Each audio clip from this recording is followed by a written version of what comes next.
There is a growing push to rename J.C. Nichols Parkway and J.C. Nichols Fountain in light of recent social justice movements.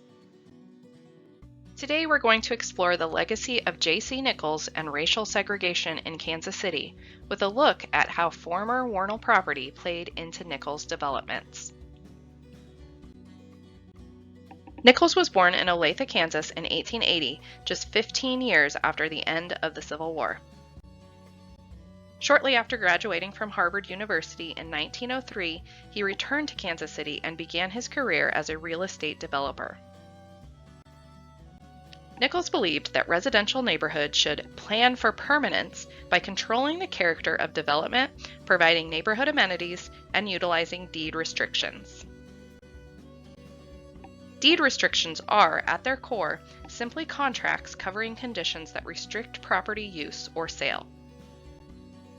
These restrictions can cover things like the placement of buildings, the type of architecture used, or placement of utility easements. Nichols used deed restrictions to exclude Black individuals from purchasing or even renting homes in his subdivisions. Other minorities would have also been informally excluded from purchasing property, but only Blacks were specifically named in Nichols' deed restrictions.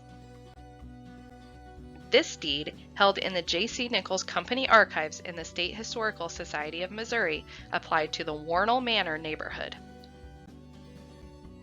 Race-based deed restrictions, or racial covenants, became common after the Civil War and are part of a larger phenomenon known as redlining, in which neighborhoods with a high proportion of minority residents are systematically denied financial and other services.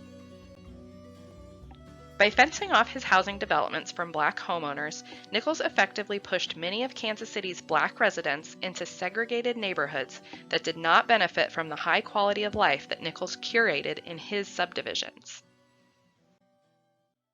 Black individuals were excluded from huge swaths of Kansas City residential neighborhoods.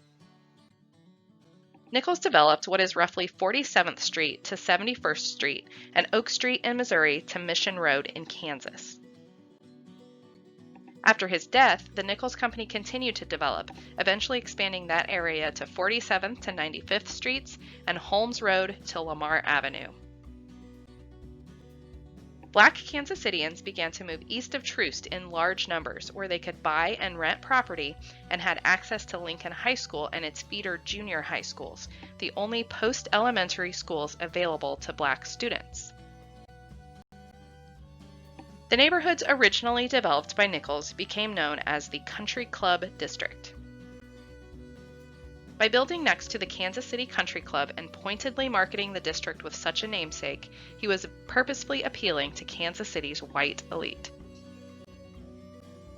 As recently as 1990, golfer Tom Watson withdrew his membership with the Kansas City Country Club after Henry Block, a Jewish man, was denied membership. As for the Wornall family, in 1909, John's widow Roma sold 70 acres of Wornall farmland to Nichols, and sons TJ and Charles sold an additional 42 acres, all that was remaining of the original 500-acre parcel of land the Wornalls purchased in 1843. This included the Wornall house and surrounding property. Just 1 year later, Roma repurchased the Wornall house and what is now the existing Wornall House Museum property. It is unclear why exactly she sold the house and then repurchased it, but it is highly likely she did so because the Nichols Company was rapidly expanding amenities and utilities to the neighborhood. The Wornall house was connected to plumbing and electricity for the first time in its history. You can see Roma's signature on this document agreeing to the listed deed restrictions on the property, which, like all of Nichols' properties, would have included racial restrictions. It is unknown what Nichols would have done with the Wornall house if he had retained ownership of it. During the brief time he did own it, it was rented by the Country Day School, now Pembroke Hill School. He also used the Wornall house in advertising as one of the features of the Country Club District, and particularly the residential neighborhoods in Brookside. Nichols used much of the former Wornall property to establish high-end neighborhoods, including Wornall Homestead, Wornall Manor, and Greenway Terrace.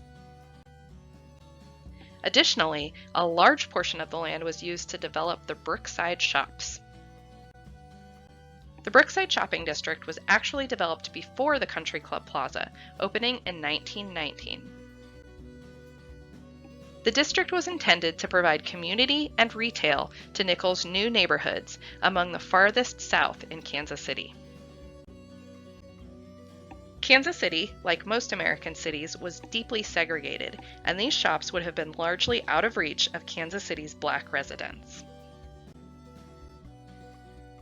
Kansas City began to gradually desegregate in the mid-20th century.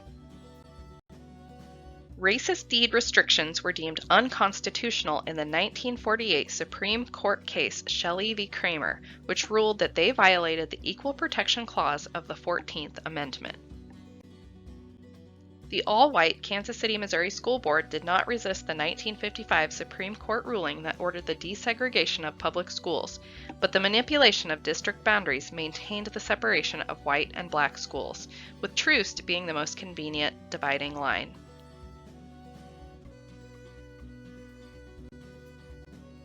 Kansas City desegregated public parks, bars, swimming pools, golf courses, hotels, and restaurants between the late 1950s and into the 1960s. But this did little to remedy the racial divide in Kansas City set in motion by J.C. Nichols and other real estate developers, lending institutions, and other institutions in power, divisions that still exist today.